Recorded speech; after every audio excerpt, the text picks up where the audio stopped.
तो नीट पर सुप्रीम सुनवाई है आज। जी हां, बड़ी खबर से शुरुआत। नीट पेपर लीक मामले में आज अहम सुनवाई होने वाली है, जहां पर 40 से ज्यादा याचिकाओं पर सुप्रीम कोर्ट में सुनवाई होगी। 24 लाख छात्रों को सुप्रीम कोर्ट के फैसले का इंतजार है। इससे पहले केंद्र, एनटीए और सीबीआई अपना हलफनामा इस मामले में सुप्रीम कोर्ट में दाखिल कर चुके हैं। हालांकि सबसे आखिरी में सीबीआई ने अपना हलफनामा दाखिल किया, जिसके चलते वह हलफनामे की कॉपी सभी तक पहुंचने में समय लगने के चलते इसकी अगली तारीख सामने रखी गई थी। केंद्र और एनटीए ने एक सुर से कहा है कि नीट का दोबारा एग्जाम नहीं होना चाहिए। ये एक लिमिटेड दायरे में ये चीज़ हुई है, लिहाजा इससे बाकियों की मेहनत पर कोई असर नहीं पड़ना चाहिए। लेकिन इस सब को लेकर तय सुप्रीम कोर्ट को करना है। 40 से ज़्यादा याचिकों पर सुप्रीम कोर्ट में सुनवाई हो रही है। सीजीआई डीवाई चंद्रचूड़ की बेंच इस मामले को सुन रही है। आज ये पता चलेगा कि सीबीआई ने अपने हलफनामे में किन बातों का जिक्र किया है, क्योंकि सीबीआई ने पिछले कुछ दिनों में कई लोगों को गिरफ्तार किया है। सीबीआई ने कई लोगों से पूछताछ की है। सीबीआई को कई सिरे इस पूरे मामले के मिले हैं। एनटीए के हलफनामे, केंद्र के हलफनामे अपनी जगह, सीबीआई की जांच जो सरकार जो कोर्ट के सामने वो रखेगी वो अपनी जगह है, और वो कहीं कुछ उस पर काफ़ी निर्भर करेगा कि सुप्रीम कोर्ट क्या रुख आज अपनाता है। तो सुप्रीम कोर्ट की बेंच आज सुनने वाली है नीट मामले को। 24 लाख छात्रों की नज़र एक बार फिर सुप्रीम कोर्ट की तरफ।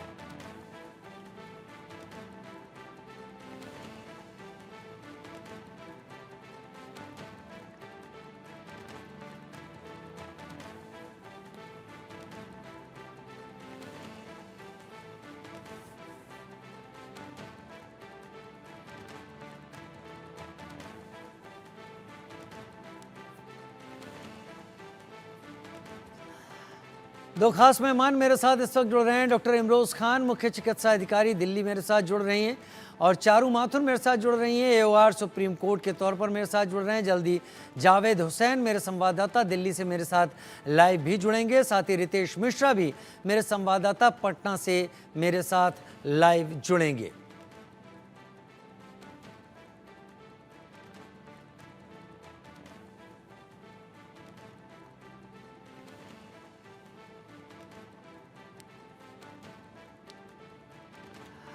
तो डॉक्टर इमरोज़ खान मेरे साथ इस वक्त जुड़ी हुई हैं। डॉक्टर इमरोज़ खान, ये एक ऐसा मामला है सुप्रीम कोर्ट में जो सालों बाद कहा जा सके, या शायद पहली बार कहा जा सके, जहां पर एक मामले की सुनवाई पर 24 लाख बच्चे और उनके परिवार, एक बड़ा नंबर हो जाता है, सबकी निगाहें लगी हुई हैं। अहम मामला है, उम्मीदें बहुत ज़्यादा हैं। Doctor Imroz. Thank you sir.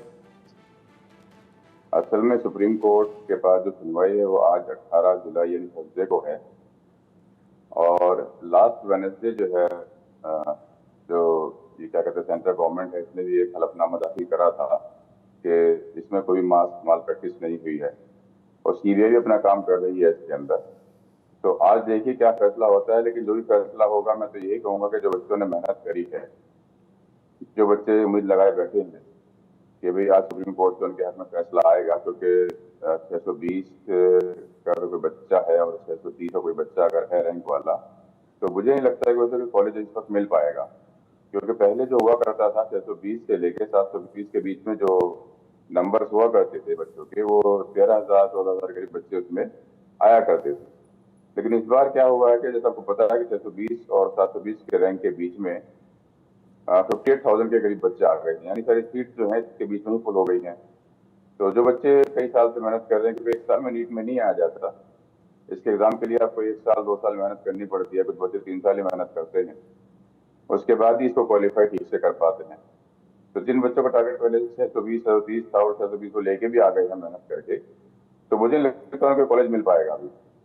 और फिर जैसे काउंसलिंग के बारे में अभी बात चल रही थी कि काउंसलिंग भी शायद 25 जुलाई से ये लोग शुरू करेंगे, तो काउंसलिंग का 25 जुलाई शुरू करते हैं तो उसमें 2-3 राउंड चलेंगे काउंसलिंग के, तो यानी 1 महीने बाद फिर और जो आयुष है, जैसे आयुर्वेदिक, यूनानी, होम्योपैथिक के जो काउंसलिंग होगी वो भी 1 महीने डिले हो जाएगी, बाद में जो सेशन शुरू होगा भी डिले हो जाएगा, यानी सब डिले होता जाएगा। तो बच्चे पहले ही नुकसान में चल रहे हैं, पहले ही बच्चे टेंशन में चल रहे हैं, उनको कुछ नहीं पता क्या हो रहा है क्या नहीं हो रहा, क्या आगे होगा। सीबीआई अपना काम कर रही है, सीबीआई ने काफी सबूत इकट्ठे करे हैं, आप न्यूज में देखते हैं रोज कि सीबीआई रोज जो है कहीं ना कहीं छापे मार रही है, लोगों को पकड़ रही है, सब चीजें सामने आ रही हैं। तो सब चीज देखते हुए मुझे लगता है कि काउंसलिंग को हो सकता है थोड़ा डिले और करना चाहिए, जो सारे तथ्य सारे सबूत सामने आए कि जो धांधली हुई है, जो भी ये माल प्रैक्टिस हुई है, इसका खुलासा हो। ये चीज़ें सामने आनी बहुत ज़रूरी हैं, क्योंकि इन सामने ना आ रही चीज़ों को लेकर भी बड़े सवाल खड़े होते हैं, और शायद इसीलिए लोग बहुत उम्मीदों के साथ हैं। और यहाँ पर आपको एक बात साफ कर दें कि ये इंतज़ार धीरे धीरे लंबा होता जा रहा है। हालांकि जब पेपर हुआ था तब से ही इस तरीके के तमाम सवाल आने शुरू हो गए थे कि आखिर क्यों करके इस सब को लेकर ये चीज़ें देखी नहीं जा रही। बच्चों ने तभी सवाल खड़े करने शुरू कर दिए थे, लेकिन उसके बाद जब रिजल्ट आने की बात हुई, रिजल्ट की जो तारीख तय की गई उस तारीख से पहले रिजल्ट आ गया, जब रिजल्ट उससे पहले आ गया और रिजल्ट जब सामने आया तब इसका और शोर सामने निकल कर आया। शुरुआत में तो एजुकेशन मिनिस्ट्री की तरफ से, एजुकेशन मिनिस्टर की तरफ से कहा गया ऐसी कोई बात नहीं है और ऐसा कुछ भी नहीं हुआ है, लेकिन बाद में धीरे धीरे बयान बदलने शुरू हुए। फिर पता चला कि अगर कोई इसमें जिम्मेदार है तो उसको सज़ा दी जाएगी। फिर ईओयू यूनिट जो बिहार की है उसने जांच शुरू की और धीरे धीरे लोग कब्जे में आने शुरू हुए। तब बयान बदलते चले गए एक एक करके, और अब ये सुप्रीम कोर्ट की दहलीज पे है। जो बच्चे साल भर से मेहनत कर रहे हैं उनके लिए वाकई एक परेशानी का कारण हो जाती हैं ये चीज़ें कि क्या वो अपनी मेहनत को अंजाम चढ़ते देख सकते हैं, या कुछ लोग शॉर्ट सर्किट अपना कर, शॉर्ट रूट अपना कर उनकी मेहनत को पानी में मिला सकते हैं। चारू माथुर भी मेरे साथ एओआर सुप्रीम कोर्ट के तौर पर इस वक्त जुड़ गई हैं। चारू जी, ये मामला सुप्रीम कोर्ट की दहलीज पर है और सुप्रीम कोर्ट इस मामले को सुन रहा है। एक बड़ी तादाद में लोग सुप्रीम कोर्ट का रुख कर रहे हैं। ऐसा नहीं है कि सुप्रीम कोर्ट ने इंडिकेशन पिछली सुनवाइयों में नहीं दिए हैं। सुप्रीम कोर्ट ने साफ कहा है कि अगर हमें समझ में आया कि यहाँ पर धांधली कुछ भी स्तर पर है तो हम बड़ा और कड़ा कदम यहाँ पर उठा सकते हैं। आज की सुनवाई से आपको क्या लगता है, ये जो नज़रें लगी हुई हैं ये उम्मीद की नज़रें हैं या फिर इंतज़ार करना होगा हमें? Thank you. आपको मैं पहली बात तो ये बताना चाहूंगी कि हमें थोड़ा इंतजार करना पड़ेगा। पहला तो ये कि आज कोर्ट थोड़ा लेट बैठेगी क्योंकि 2 जजेस की स्वेरिंग इन है।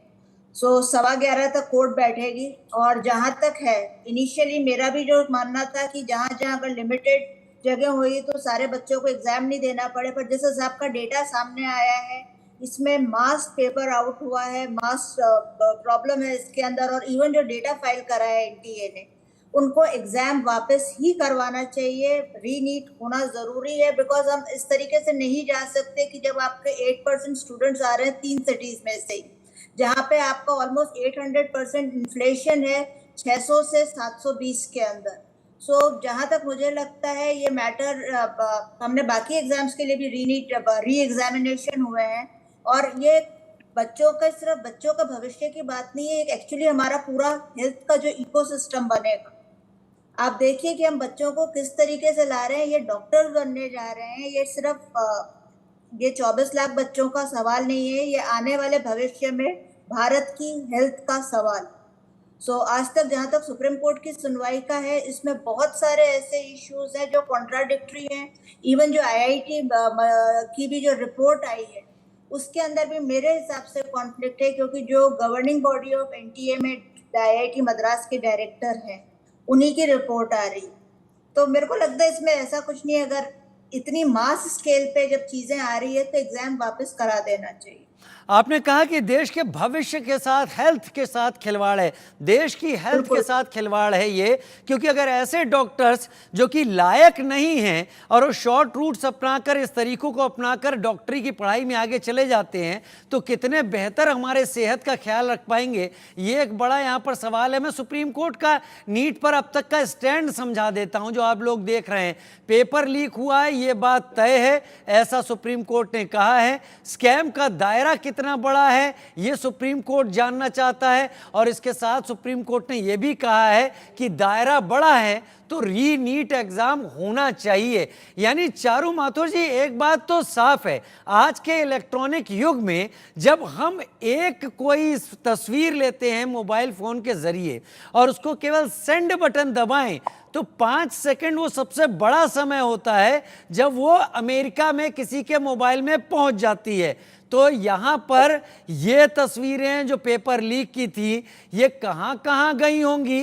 क्या कुछ ऐसे भी बच्चे होंगे जिनके पास ये तस्वीरें गई, उन्होंने इसको देखा और किसी को उसके बारे में पता भी नहीं कि उनके पास ये सब कुछ पहुंचा?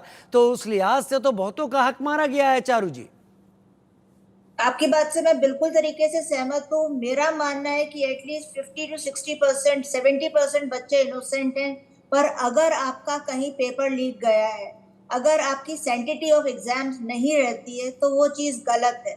और हम इलेक्ट्रॉनिक युग के अंदर है, उसके अंदर आपको पता है कि कोई भी चीज वायरल होने में, कोई भी चीज किसी के पास पहुंचने में इट हार्डली टेक्स 10 सेकेंड्स। सो कहीं ना कहीं गलती हमारी तरफ से है कि हमारा सिस्टम उसको सिक्योर नहीं कर पा रहा है। और वही चीज आप टेक्नोलॉजी की मदद से लीजिए, आपको सारी चीजें आप सिक्योर कर सकते हैं। इवन जो आप रिपोर्ट देखेंगे कि आपने 2 बैंक के पास उसको एज ए कस्टोडियन पेपर्स रखवाए हैं, कहीं ना कहीं से लीक हुए हैं और वो उनकी रिपोर्ट में भी आ रहा है। जहां तक जांच का दायरा है, इलेक्ट्रॉनिक युग में ये कहना कि साहब वो सिर्फ एक लोकेशन A, B या C में हुआ है, वो चीज मायने नहीं रखती, क्योंकि अब डिसेमिनेशन ऑफ इंफॉर्मेशन है, it is on an accelerated highway, right? We are on an information super highway today. तो ये इंफॉर्मेशन कहीं से भी कहीं तक जा सकती है, कहीं से जी, कहीं से भी कहीं तक जा सकती है। आप भी इस वक्त अगर यूएस में बैठी हूं, आप मुझे यही चीज रिकॉर्ड करके वापस भेजें तो मुझे मेरे ख्याल से 5 से 7 सेकंड लगेंगे, मैं उसको डाउनलोड करके देख लूंगा। इतनी देर में बहुत कुछ हो सकता है, कोई एक रीजन आइसोलेटेड रह जाए इस पूरे मामले में, ऐसा सोचना और समझना शायद बहुत दूर की कौड़ी होगी। सो आयुष मेरे साथ जुड़ गया, आयुष शर्मा। आयुष, क्या तैयारी है आज की सुनवाई? आज की सुनवाई में सुप्रीम कोर्ट के उस स्टैंड का जिक्र जहां पर सुप्रीम कोर्ट ने कई सवाल पूछे हैं और यह तो माना है सुप्रीम कोर्ट ने कि इससे कोई इनकार नहीं कर सकता कि पेपर लीक हुआ है। एनटीए का हलफनामा आ चुका है, केंद्र का हलफनामा आ चुका है, दोनों रीनीट से इनकार कर रहे हैं और साथ में सीबीआई का भी हलफनामा आ चुका है। सीबीआई का हलफनामा है, तीनों हलफनामे सामने रहेंगे। तो आज सुप्रीम कोर्ट के स्टैंड पर बड़ा सबकी नजर रहेगी। आयुष जी बिल्कुल, सुप्रीम कोर्ट के स्टैंड पर 24 लाख से ज्यादा अभ्यर्थियों की नजर टिकी हुई है। वो लगातार टकटकी लगाए सुप्रीम कोर्ट की ओर देख रहे हैं और न्याय की उम्मीद में है वो छात्र, क्योंकि जिस प्रकार से केंद्र ने अपने हलफनामे में इस बात का जिक्र किया था कि जुलाई के तीसरे हफ्ते से केंद्र सरकार काउंसलिंग शुरू करवाने पे विचार कर सकती है, यानी सोमवार से केंद्र विचार करेगी कि काउंसलिंग का प्रोसेस शुरू कर दिया जाए। ऐसे में सुप्रीम कोर्ट के पास बस आज और ज्यादा से ज्यादा कल का वक्त बचता है। जो छात्र काउंसलिंग पर रोक लगाने की मांग कर रहे थे, जिसको सुप्रीम कोर्ट ने खारिज कर दिया था, इस पर विचार करने के लिए, क्योंकि अगर एक बार काउंसलिंग शुरू हो जाती है नीट यूजी 2024 पेपर लीक के मामले में, तो नीट यूजी 2024 में अगर काउंसलिंग शुरू हो जाती है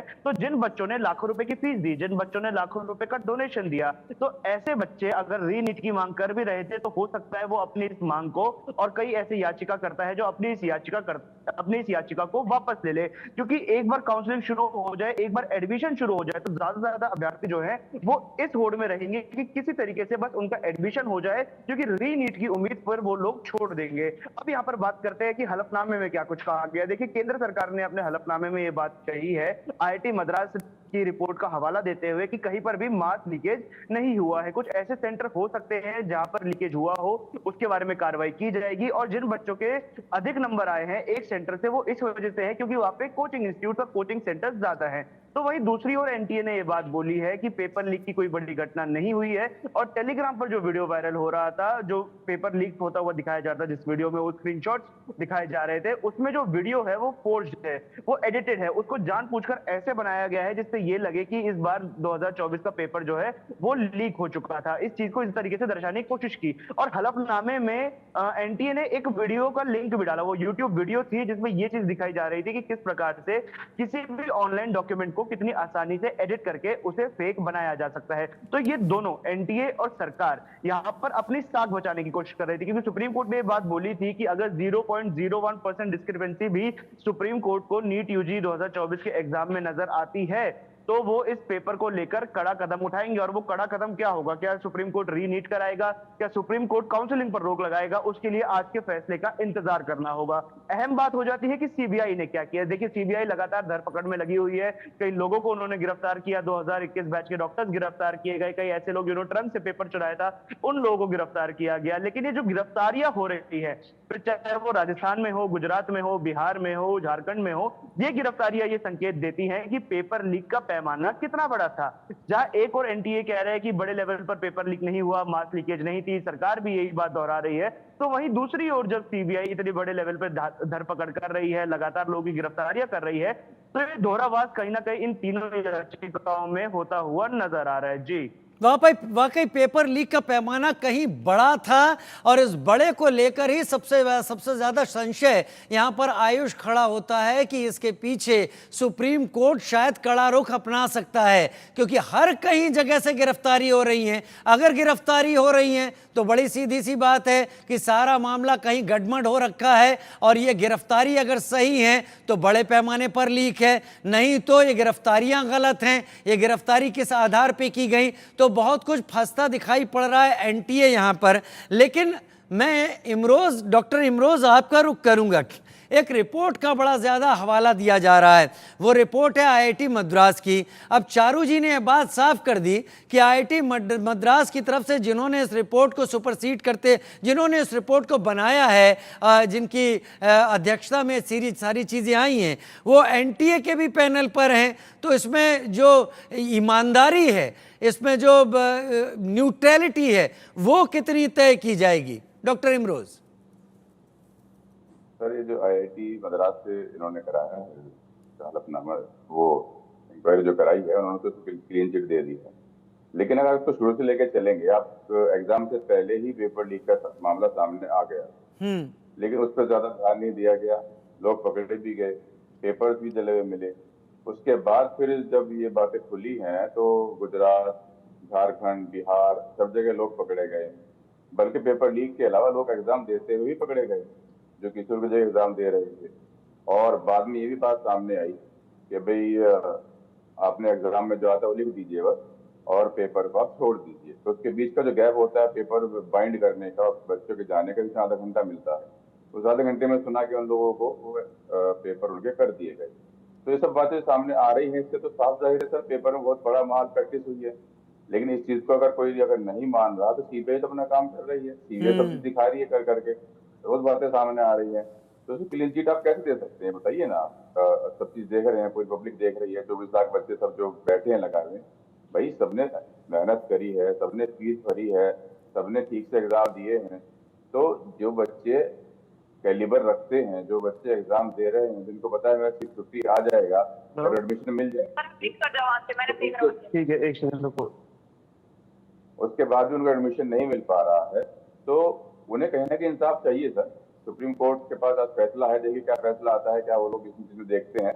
और हमारे माननीय जज, माननीय सुप्रीम कोर्ट इस चीज को ध्यान से देख रही है, उनका रुख भी कड़ा है जो अभी बताया आयुष सर ने, तो फेवर में ही आने के चांसेस हैं। सबसे पहले तो काउंसलिंग को अगर डिले कराएंगे, जब भी कुछ बात सामने, काउंसलिंग शुरू हो गई, एडमिशन शुरू हो गए, तो मेरे नहीं लगता कि सामने बातें सामने आ पाएंगी। तो उसका केस चलता रहेगा, सीबीआई अपना काम करती रहेगी और सेशन डिले होता रहेगा। मतलब कोई पक्की चीज सामने आनी चाहिए आज, इसके मुझे उम्मीद है आज। चलिए, आज बहुत उम्मीद है और आप लोग बने रहें, और इस उम्मीद का ही रुख उन 24 लाख बच्चों और उनके परिवार वालों के दिल में भी है। उन्होंने भी किया हुआ है, जो लगातार इस पूरे मसले पर हो रही हिलावाली से परेशान हैं कि आखिर होगा क्या। बड़ी खबर